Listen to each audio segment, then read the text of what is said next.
Fitri. Saya dosen pengampu mata kuliah kewirausahaan. Nah, sebelum kita lanjut kepada materi yang akan kita bahas dalam satu semester ini, tentu harus ada kontrak kuliah yang harus kita jalani. Yang pertama itu ada namanya presensi, di mana presensi ini sebesar 15% dari kehadiran Bapak Ibu maupun saudara semua. Nah, kemudian ada tugas itu sebesar 30%. Kemudian ada UTS 25% dan UAS 30%. Nah, maka dari itu saya berharap kepada Bapak Ibu semua dan saudara semua untuk tetap mengecek di aplikasi KD-nya untuk bahan materi di situ nanti kita share. Nah, untuk perkuliahan yang lainnya nanti kita akan janjian untuk bertemu di kuliah Zoom, meeting, dan kalau kita berbicara tentang kewirausahaan, tentu kita akan berpikir, kenapa sih kita harus belajar tentang kewirausahaan? Sebenarnya kewirausahaan itu kita belajar karena mengubah pola pikir masyarakat ini dari yang awalnya berpikir hanya untuk menjadi pegawai negeri atau bekerja di perusahaan dan kembali untuk menjadi wirausaha. Nah, sebenarnya apa sih? Kenapa sih orang-orang ini mau berwirausaha? Karena mereka menganggap bahwa mereka tidak mau terikat dalam sebuah instansi, baik itu instansi pemerintahan maupun perusahaan. Nah, kemudian ingin mesejahterakan dirinya, kemudian bisa juga menjadi membuka lapangan kerja yang pada intinya itu dapat membantu pemerintah dalam mengatasi hal kemiskinan tentunya. Nah, di dalam kewirausahaan ini ada beberapa macam kewirausahaan yang akan kita bahas dalam satu semester ini. Yang pertama ada yang namanya entrepreneurship atau kewirausahaan itu sendiri. Jadi kewirausahaan itu mulai dari paradigma kewirausahaan, mulai dari kita lihat dari perspektif sejarah, kemudian bagaimana perspektif kewirausahaan itu terhadap ekonomi, kemudian perspektif kewirausahaan di antropologi.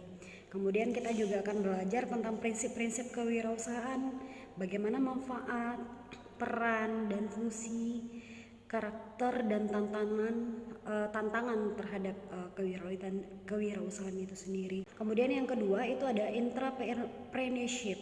Jadi entrepreneurship ini adalah seseorang yang bekerja dalam suatu perusahaan. Nah, jadi dalam entrepreneurship ini kita akan bahas tentang kajian manajemen inovasi. Nah, apa itu inovasi? Bagaimana inovasi dalam organisasi? Kemudian bagaimana kepekaan organisasi itu terhadap inovasi? Kemudian bagaimana tipe-tipe pengambilan keputusan? Nah, itu yang akan kita bahas nanti di entrepreneurship. Nah, yang ketiga itu ada technopreneurship. Itu adalah kewirausahaan yang berbasis teknologi. Bagaimana teknologi itu mendukung kewirausahaan seperti penggunaan komputer, kemudian mesin, elektro dan sebagainya. Nah, kemudian yang keempat itu ada namanya digitalpreneurship. Jadi digitalpreneurship ini adalah kewirausahaan yang berbasis digital. Seperti perusahaan yang membuat game, kemudian website, aplikasi. Jadi kan kita akan bahas di sini lebih kepada e-commerce. Nah, jadi seperti e-commerce, kemudian ada komunikasi bisnis itu seperti apa. Kemudian konsep kewirausahaan internet atau multimedia akan kita bahas di wirausaha yang berbasis digital ini atau digital entrepreneurship. Nah, yang kelima itu ada creative entrepreneurship. Jadi creative entrepreneurship ini adalah seseorang yang mengembangkan bisnis model kreatifnya di bidang kreatif. Misalnya gini, yang terkait dengan seni, misalnya musisi, kemudian produser film, konten kreator, influencer, broadcasting dan lain sebagainya. Nah, ini akan kita pelajari juga nanti ada bisnis ide, bagaimana ide bisnis dan kreativitas itu, apa itu sumber ide bisnis, kemudian metode of blending ide, creative problem solving dan lain sebagainya.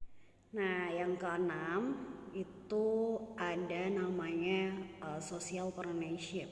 Jadi social partnership ini adalah pengusaha yang menerapkan bidang usahanya di sosial.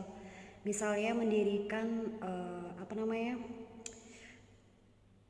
untuk berguna untuk masyarakat lah ibaratnya gitu kan, mendirikan lampu yang belum ada lampu, pengolahan limbah, kemudian mendirikan koperasi, kemudian pokoknya pada intinya social partnership ini adalah melibatkan banyak orang yang gunanya adalah untuk mensejahterakan orang banyak.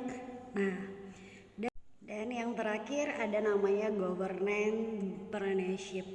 Nah, governance partnership ini diterapkan oleh pegawai pemerintahan di instansi sehingga instansi itu memberikan dampak positif terhadap masyarakat seperti pelayanan prima. Nah, itu biasanya disebut dengan mewirausahakan birokrasi. Nanti kita akan juga belajar tentang bagaimana mewirausahakan birokrasi itu sendiri. Nah, mungkin itu yang bisa saya sampaikan dalam pertemuan kali ini. Mau menyampaikan kisi-kisi yang akan kita pelajari dalam satu semester ini. Saya berharap kita saling kerjasama dan saling mengingatkan satu sama lainnya untuk materi maupun video-video selanjutnya. Nah, saya berharap jangan lupa untuk selalu di KD-nya aktif di setiap jam-jam pembelajaran, karena di jam pembelajaran itu sesuai dengan absen. Kalau kita jam 10 sampai jam 12, jam 1 tidak bisa absen lagi. Nah, maka dari itu saya berharap kepada semuanya untuk selalu buka KD-nya. Nah, itu yang bisa saya sampaikan. Saya sudahi dengan mengucapkan salam. Wassalamualaikum warahmatullahi wabarakatuh.